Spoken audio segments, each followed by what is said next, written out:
नमस्कार, समाचारों के साथ मैं राना शाहिद। पहले इस बुलेटिन के मुख्य समाचार। लोकसभा चुनाव के छठे चरण में आज 58 संसदीय निर्वाचन क्षेत्रों में हुआ मतदान। प्रदेश में 4 जून को होने वाली मतगणना की तैयारियां अंतिम चरण में।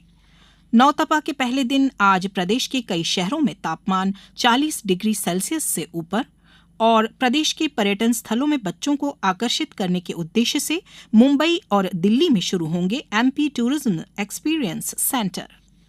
अब समाचार विस्तार से। लोकसभा चुनाव के छठे चरण में आज 6 राज्यों और 2 केंद्र शासित प्रदेशों के 58 संसदीय निर्वाचन क्षेत्रों में वोट डाले गए।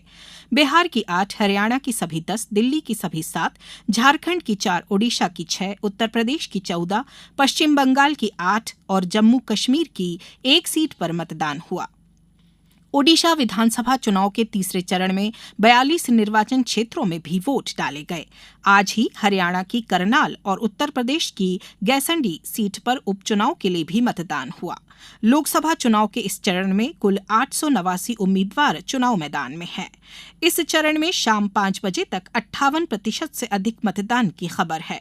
पश्चिम बंगाल में लगभग 78%, झारखंड में 61% से अधिक, ओडिशा में लगभग 60% तथा हरियाणा में लगभग 56% मतदान हुआ है। दिल्ली में लगभग 54%, बिहार और उत्तर प्रदेश में 52% से अधिक और जम्मू कश्मीर में 51% से अधिक मतदान दर्ज किया गया है।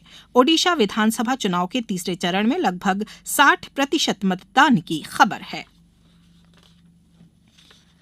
लोकसभा चुनाव की 4 जून को होने वाली मतगणना की तैयारियां अंतिम चरण में हैं। प्रदेश में सभी लोकसभा क्षेत्रों में मतगणना से जुड़े अधिकारियों और कर्मचारियों को प्रशिक्षण दिया जा रहा है। सीहोर जिला मुख्यालय स्थित शासकीय महिला पॉलिटेक्निक कॉलेज में मतगणना होगी।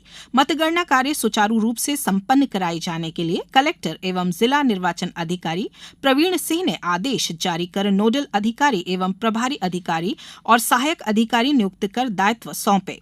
मतगणना के लिए देवास जिले में भी तैयारियां पूरी हो गई हैं। कलेक्टर एवं जिला निर्वाचन अधिकारी ने बताया कि मतगणना बीएनपी स्थित केंद्रीय विद्यालय के अलग अलग कक्षों में की जाएगी।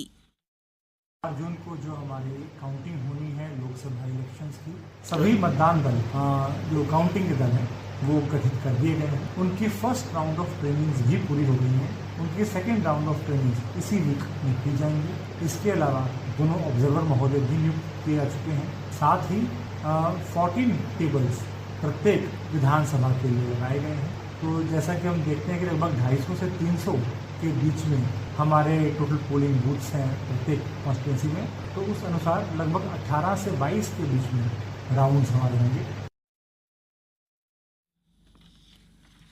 सतना में ईटीपीबीएस की काउंटिंग के लिए नियुक्त काउंटिंग सुपरवाइजर टीम का प्रशिक्षण 27 मई को आयोजित किया जाएगा। उधर शिवपुरी जिले में मतगणना कर्मियों का पहला प्रशिक्षण कल शासकीय पॉलिटेक्निक कॉलेज में आयोजित किया गया। कार्ड से भुगतान के लिए भारत की रुपे सेवा मालदीव में जल्दी ही शुरू होगी। इससे मालदीव की मुद्रा रुपया को मजबूती मिलने की संभावना है। मालदीव की मीडिया में आर्थिक विकास और व्यापार मंत्री मोहम्मद सईद के हवाले से कहा गया है कि रुपे सेवा शुरू करने का उद्देश्य अमेरिकी डॉलर पर निर्भरता कम करना और क्षेत्रीय भुगतान प्रणाली को मजबूत बनाना है। श्री सईद ने इस सिलसिले में 2 सप्ताह पहले भारतीय उच्चायुक्त मुनु महावर से मुलाकात की थी। आज से नौतपा शुरू हो गया है। प्रदेश में 2 जून तक नौतपा का असर रहेगा। मुरैना जिले में नौतपा के आरंभ होते ही भीषण गर्मी का कहर शुरू हो गया, जिसके चलते मुख्य बाजारों के साथ साथ गली मोहल्लों से आवागमन दोपहर 12 बजे के बाद रुक सा गया। छोटे दुकानदारों द्वारा दुकान व प्रतिष्ठान दोपहर में बंद कर दिए गए। भोपाल शहर में भीषण गर्मी को देखते हुए आगामी 3 दिनों तक बिजली कटौती नहीं की जाएगी। मध्य क्षेत्र विद्युत वितरण कंपनी ने उपभोक्ताओं की सुविधाओं को ध्यान में रखते हुए यह निर्णय लिया है। खंडवा जिला इन दिनों भीषण गर्मी की चपेट में है, जिससे जिले में जनजीवन प्रभावित हुआ है। जिला प्रशासन ने लोगों से दोपहर में आवश्यक कार्य होने पर ही घर से बाहर निकलने की हिदायत दी है। गुना जिले में भीषण गर्मी का दौर जारी है। मौसम विभाग से प्राप्त जानकारी के अनुसार आज दिन का अधिकतम तापमान 43.5 डिग्री सेल्सियस दर्ज किया गया है।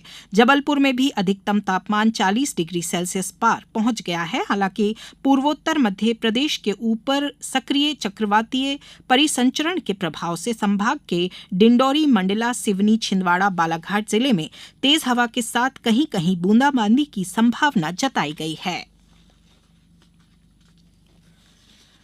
मध्य प्रदेश के प्रति महानगरों के बच्चों को आकर्षित करने के उद्देश्य से मुंबई और दिल्ली में किड्जानिया मॉल में एमपी टूरिज्म एक्सपीरियंस सेंटर शुरू किए जा रहे हैं। गौरतलब है कि घूमने के लिए पर्यटन स्थलों के चयन में बच्चे अपने घरों में निर्णायक भूमिका निभाते हैं। प्रमुख सचिव पर्यटन एवं संस्कृति और प्रबंध संचालक MP tourism board Shiv Shekhar Shukla ने बताया कि भावी पीढ़ी के साथ जेनरेशनल बॉन्ड बनाने के विजन को लेकर यह प्रयास किया जा रहा है।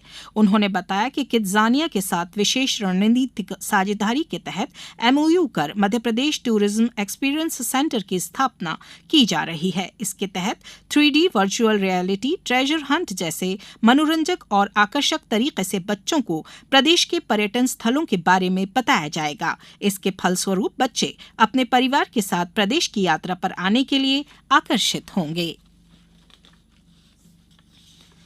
उत्तराखंड के चमोली जिले में स्थित सिख धर्म के प्रसिद्ध तीर्थस्थल गुरुद्वारा हेमकुंड साहिब के कपाट आज सुबह पारंपरिक अनुष्ठानों के साथ श्रद्धालुओं के लिए खोल दिए गए।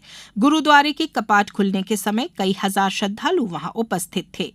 हेमकुंड साहिब के दर्शन के लिए आने वाले तीर्थयात्रियों की सुरक्षित और सुगम तीर्थ यात्रा के लिए राज्य सरकार और जिला प्रशासन ने सभी तैयारियां पूरी कर ली हैं। तीर्थयात्रियों की सुरक्षा को ध्यान में रखते हुए यात्रा के शुरुआती दिनों में केवल 3,500 श्रद्धालु ही प्रतिदिन दर्शन कर पाएंगे। अभिनेत्री अनुसूया सेनगुप्ता फ्रांस के कान फिल्म समारोह में सर्वोत्तम अभिनेत्री का पुरस्कार जीतने वाली पहली भारतीय बन गई हैं। उन्हें यह पुरस्कार फिल्म द शेमलेस के लिए अनसर्टेन रिगार्ड श्रेणी में मिला है। इस फिल्म का निर्देशन बुल्गारिया के कॉन्स्टेंटिन बोजानोव ने किया है। समारोह में भारतीय फिल्म और टेलीविजन संस्थान पुणे के प्रशिक्षु चिदानंद एस नायक और उनकी टीम को film Sunflowers Were the First Ones to Know के लिए लॉ साइनेफ पुरस्कार दिया गया। समारोह में संस्थान के पूर्व छात्रों मैसाम अली और संतोष सिवन को भी उनके योगदान के लिए सम्मानित किया गया। अब कुछ समाचार संक्षेप में। प्रदेश के इकलौते सीहोर स्थित शासकीय आवासीय खेलकूद विद्यालय में शिक्षा सत्र 2024-25 में कक्षा 9वीं से 12वीं के लिए ऑनलाइन प्रवेश 31 मई तक होंगे। शहडोल में नवीन आपराधिक अधिनियम 2023, भारतीय न्याय संहिता, भारतीय नागरिक सुरक्षा संहिता 2023 विषय पर 3 दिवसीय कार्यशाला का आयोजन किया गया है। कार्यशाला में पुलिस अधिकारियों और कर्मचारियों को मास्टर ट्रेनर द्वारा प्रशिक्षण दिया जा रहा है। नीमच में सर्वाधिक मतदान प्रशिक्षण हासिल करने वाले बूथ अवेयरनेस ग्रुप के सदस्यों का सम्मान समारोह 27 मई को आयोजित किया जाएगा। अनूपपुर जिले में स्थित पवित्र नगरी अमरकंटक में मध्य प्रदेश पर्यटन दिवस के मौके पर कार्यक्रम आयोजित किया गया।